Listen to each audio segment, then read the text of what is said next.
प्यारे बच्चों, आज सबसे पहले आपको प्यार भरा नमस्कार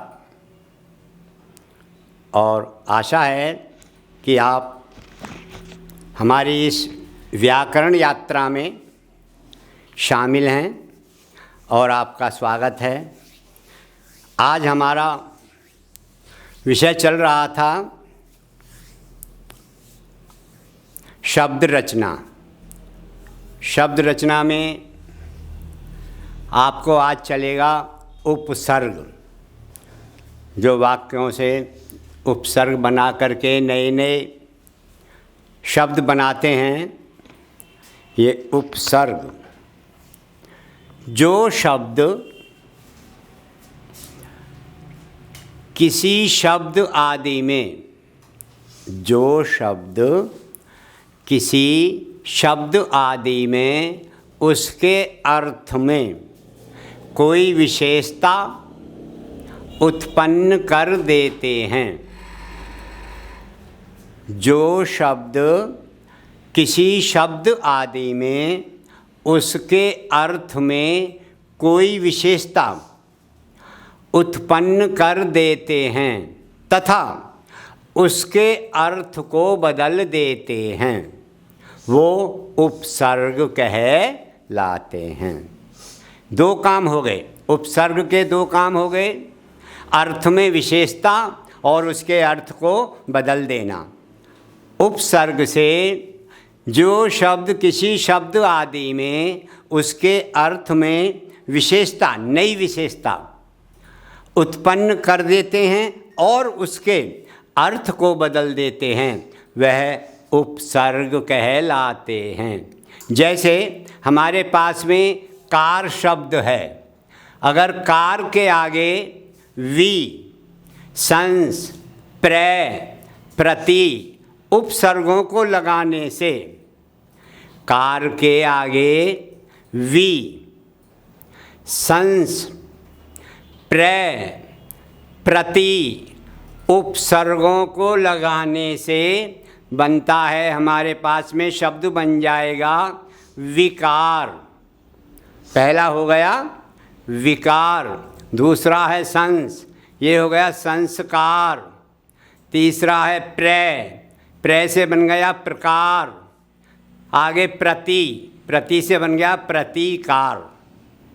शब्द बन गए ये आपके उपसर्ग लगाने से। मैंने बताया नहीं, जैसे कार के आगे वी लगाकर विकार बन गया, संस के आगे पीछे संस्कार लगा करके वो संस्कार हो गया।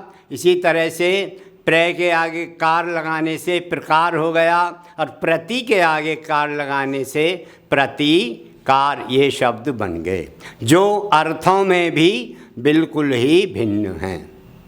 इनके अर्थ भी भिन्न हैं और इनमें उपसर्ग भी लगा दिए। तो फिर दोबारा से कैसे, क्या? जो शब्द किसी शब्द आदि में उसके अर्थ में कोई विशेषता। देखिए बच्चों, व्याकरण ये थोड़ा टफ सब्जेक्ट है हिंदी के अंदर। इसमें समझना, थोड़ा ध्यान लगाना ये बहुत ज़रूरी है और इसका अध्ययन करना नितांत आवश्यक है। बिना अध्ययन के हम कुछ नहीं सीख पाएंगे, अधूरी हमारी भाषा रह जाएगी। तो अभी आपके उपसर्ग चल रहे हैं, फिर बताया मैंने आपको, जो शब्द किसी शब्द उपसर्ग लगाने से दो विशेषताएं हो गई, इसके दो कार्य हो गए उपसर्ग के। एक तो अर्थ में कोई विशेषता और उस दूसरी हो गई उसके अर्थ को बदल देना। अर्थ की विशेषता और अर्थ को बदल देना, ये उपसर्ग का कार्य हो गया।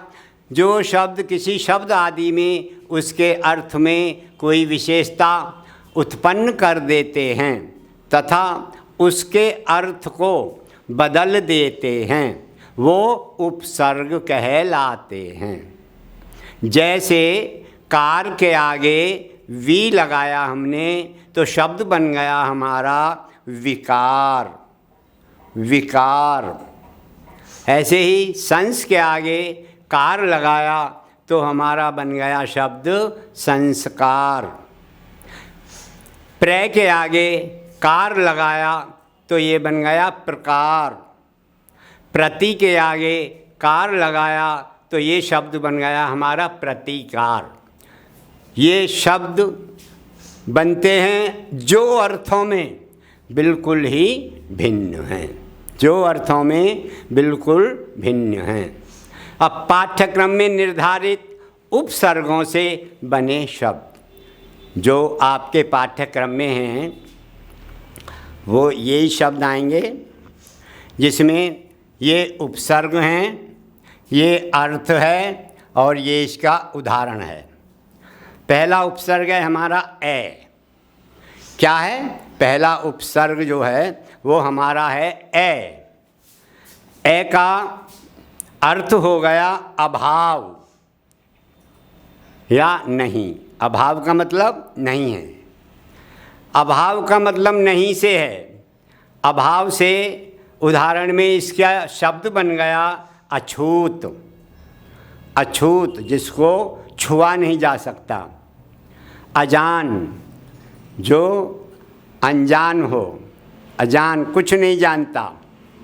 तो ए उपसर्ग लगाने से ए का अर्थ हो गया अभाव। अभाव यानी नहीं, और नहीं से अछूत, अभाव, अछूत, अजान। ये ऐसे अभाव, अभाव का उदाहरण हो गया अछूत और अजान। अब आगे हमारा आता है अन्न। अन्न, अन्न मीन्स रहित, वो भी नहीं है, निषेध। तो इससे शब्द बन गया हमारा अनमेल। कोई भी अनमेल, कोई भी मेल नहीं है, अन्न, अनमेल। आगे दूसरा शब्द है अनबन। अनबन यानी कहा सुनी, अनबन हो गई, नाराज़गी हो गई। अनबन मीन्स नाराज़गी हो गई। अन से बना रहित यानी कि निषेध, और निषेध से अनमेल और अनबन। अब आगे हमारा अगला है अप। अप, अप कहते हैं हीनता के लिए। अप माने हीनता, न्यूनतम। इससे शब्द बन गया अपकार, अपमान। अब है अनु। अनु माने पीछे या समान। अनुज, अनु से अनुज, अनुरूप। अनुरूप जैसे निर। निर हो गया खाली निषेध। निर से निरंतर, निरंतर, निराधार। ये शब्द हो गए निरंतर, निराधार। सह, सह माने कहते हैं साथ के लिए, साथ। जैसे सहपाठी, सहकारी। सहपाठी, सहकारी। उपसर्ग ए, अन, अप, अनु, निर, सह। ए का अभाव। अभाव माने नहीं। अछूत, अजान जो नहीं छुआ जा सकता, अजान जो नहीं जानता। अन, अन कहते हैं रहित, निषेध। इससे हो गया अनमेल यानी कोई मेल नहीं। अनबन यानी कोई नहीं बनी, अनबन हो गया बात। अप, अप कहते हैं हीनता के लिए, हीनता या न्यूनतम। ये हो गया अपकार, अपमान। अनु, अनु हो गया पीछे या समान। अनु, अनुज, अनुरूप। निर, निषेध, निरंतर, निराधार। सह, साथ। साथ का हो गया सह का सहपाठी, सहकारी, सहकारी। देखिए अभी उपसर्ग अधि, सु, अभि, परि, उप, ये और बकाया रह गए जो आपके पाठ्यक्रम से बच गए थे। अब ये अगला आया हमारा अधि। अधि कहते हैं अधिकार के लिए या ऊपर, अधिकार या ऊपर, जिससे शब्द बना हमारा अधिराज, अधिकार। सु, अगला है सु। सु माने अच्छा, जैसे सुमार्ग, सुकर्म, सुमार्ग, सुकर्म। आया आगे है अभि। अभि का मतलब हो गया, अभि माने चारों ओर या सामने, इसका हो गया अभिमान, अभिमुख। आगे आया परि। परि कहते हैं आसपास या चारों ओर, आसपास या चारों ओर, इससे बन गया परिताप, परिजन। उप, उप माने समीप या निकट, इसका बन गया उपनाम, उपवन, उपनाम, उपवन। ये आपके उपसर्ग आपके पाठ्यक्रम में यानी कि 10वीं के पाठ्यक्रम में ये उपसर्ग हैं। ये बताया था जो शब्द किसी शब्द आदि में उसके अर्थ में कोई विशेषता उत्पन्न कर देते हैं तथा उसके अर्थ को बदल देते हैं, उपसर्ग कहलाते हैं, उपसर्ग कहलाते हैं। जैसे कार के आगे, कार शब्द है हमारा, कार शब्द के आगे वी लगा दिया हमने, संस के आगे वी लगाया, प्रे के आगे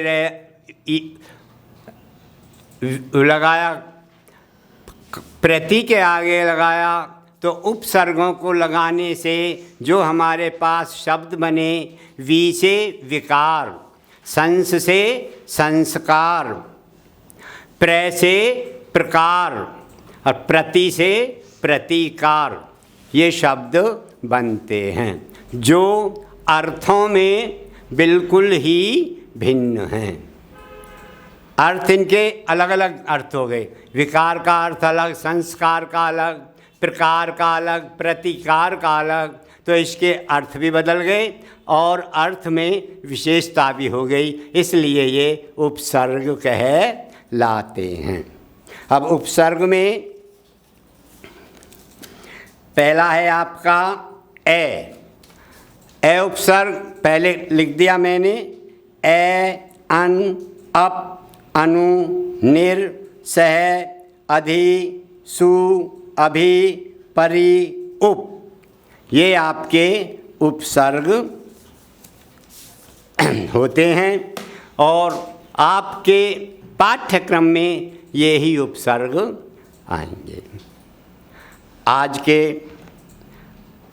आज बस इतना ही, आगे आपको नए उसमें लेके चलेंगे।